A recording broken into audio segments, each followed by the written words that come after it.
I do not condone the actions Spyglass Media has taken to support IDF's ethnic cleansing of the Gaza Strip. This movie was watched using avenues that allowed me to see the film without providing any financial gain to Spyglass Entertainment. Gaza was, and always will be, Palestinian. This video is aimed to critique the film alone. The era of slasher sequels continues. From my last video on I Know What You Did Last Summer 2025 to now we have Disaster Flop Scream 7. Is reviewing the slop just my life now? I guess so. I love the original Screams, with their satire takes or just overall campiness. Even 5 and 6, not 6 and 7, was enjoyable when rebooted. But after firing Melissa Barrera, General Ortega leaving, anyone in their right mind would have just dropped the series there. Especially since Scream 6 had a setup for further story with these characters.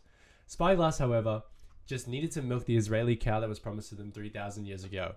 And not only that, I swear to God, they hacked like every social media to promote it. Because for some reason, Scream 7 was all over my X the Everything app and TikTok for like a week leading up to release. Like, it was actually so bad. I don't know if I have a screen, like, I don't know, there'll be a video playing here, but it was bad. Like, I felt like I was in a psyop, or I was in Stab, and Scream was the movie in that. Like, I don't know. The aim of today's video is simple. I'm going to give you a basic plot synopsis, so you can spend the money that you would use for a ticket elsewhere. Talk about the many lowlights, maybe make you laugh, and hopefully get you to subscribe. Massive spoiler warning, by the way. I'm going through the whole plot in a very crappy pace. But anyway, you've been warned. I'll be right back. Stu is back. Oh my gosh, oh my gosh, oh my gosh, oh my gosh. Scream 7 opens with the standard intro sequence, where a not-so-related couple to the characters gets murked. You've probably seen this scene. It was all over the trailers, with that stab house. Then it's back to Neve Campbell, back as Sidney Prescott, living a normal life, with Joel McHale, male wife cop, and her daughter Tatum, played by Isabel May. Sydney's relationship to her daughter is that she won't tell her anything about the previous encounters with Ghostface, therefore, that goddamn team is angsty. You'll notice that Scream 7 mirrors a lot of tropes Scream 1 had, the first being Tatum's bad boyfriend, Ben, climbing through the window to hook up, and Sydney getting pissed off by it. It then leads into meeting Tatum's friends. You have McKenna Grace as Hannah, Asa Germain as Lucas, I think that's how you say it, it's the guy from Gen V, and Celeste O'Connor as Chloe. While Hannah and Celeste are just standard teenage girls, you can clearly identify that Lucas is supposed to be Randy Meeks, the horror-obsessed teen from the first film. But instead, everyone treats him as the creepy guy, even calling him that multiple times throughout the film. To the point where a lot of the conversations just end with them being like, he's creepy. What a creepy guy. Ben is also supposed to be a play on Billy Loomis, with similar demeanor and the way he presents himself. Just bloody Australian, mate. Then, the creepiness ensures. Ghostface calls Sydney and reveals himself to be Stu. Then, Stu goes and slowly kills off Tatum's friends. McKenna in the school play rehearsal, most of the others in a pub, and even gravely injures male wife Joel McHale. What the hell? Free my man. Also, the siblings from Scream 5 and 6 come back, but they do nothing noteworthy. They're like reporters now. So there's no point mentioning them. They don't do much. They just hop in certain trope. Final act. Tatum gets kidnapped by the Ghostface killers in their home. And Sydney is forced to come back to her house and be faced with the video displaying all the previous killers from the entire franchise for absolutely no substance. And then she meets her new killers. Lucas's mom, Jessica, and the theater director we met for like a minute. Now, most of the kills in these films are pretty standard slasher-esque.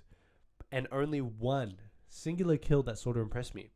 That being Lucas's, as the pub kill was the most campy, yet fun part of the action in the film for me. Like, imagine dying by getting impaled by a Guinness. Ain't that crazy? Low-key, that might be the way to go. But these killers, man, every other movie, the killers have been integrated into the main cast. They've been present throughout the story and witnessed character progressions. But not in this one. Jessica spends her screen time either throwing jabs at Lucas or telling Sydney to talk about her trauma to Tatum. The theater director was like literally only on screen for a minute, to the point where I don't even know his name. Is it Ron? Is it John? Is it theater director? Is it Al? I don't know. Jessica's whole monologue was that she read Sydney's biography and it motivated her to kill her douchey husband. It's like saying that reading Frankenstein is a blueprint to raise the dead. But trust me on this, it is not. Source, trust me, bro. And the theater director's motivation was just that he met Jessica, Jessica's research on Sydney, liked her story, liked the fact that she killed her husband, and with his background in the AI, they made the Stu videos. Where's the frickin' sauce? Oh, this is the greatest part. You're gonna love this. We got a surprise for you, Sydney. Well, that's the gist. If it sounds bare bones and ass, well, buddy, I have news for you. It's that bad. Now I want to circle back to Lucas and Ben. Like mentioned, both of these characters clearly come off as the next generation of Billy Loomis and Randy Meeks. It's one thing to nostalgia bait. We've had our fill of Spider-Man No Way Home, Now You See Me 3, even I Know What You Did Last Summer.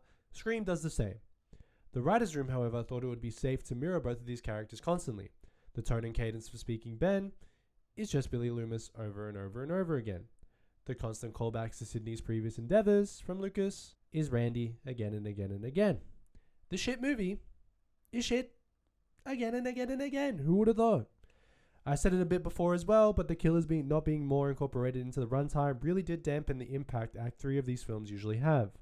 It also didn't help attempting a bait and switch. That's right, there was actually a third killer that I didn't bother to mention.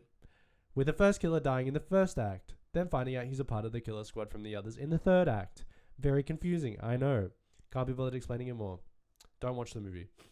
I believe there's probably a lot of content for Jessica that we'll never see, that might have given her a bit more depth or just a bit more inclusion. However, I don't believe they wanted the theater director to be an actual character, just a shoe-in to make a take that tech bros are broke and they have to do theater.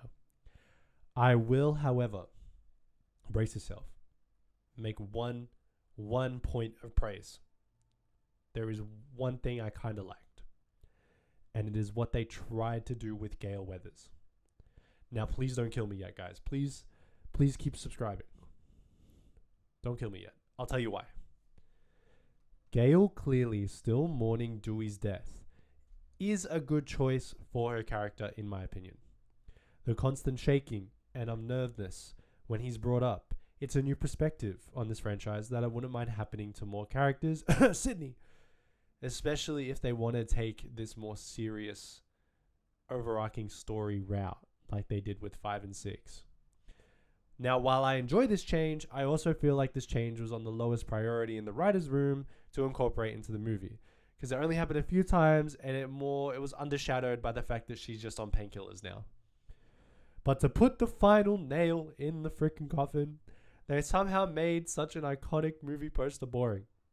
Now, don't ask how I got one, but have a look at it. And there's a picture up on the screen as well. For a movie that tried to have dual protagonists, Sydney and Tatum, it's probably not the best move to just have Neve Campbell front and center. I get she's the iconic person, but if you want to have a story where Tatum is clearly becoming a main character, maybe chuck her in the poster as well. Well, what a movie, am I right? I definitely could have yapped way more and in more detail, but I'm sick, and every day that passes, I forget more and more about this Dogwater film, so I just want it to be over. And I don't know what's up with me and making YouTube videos when I'm sick, but it is what it is. It's the second time now. I don't know.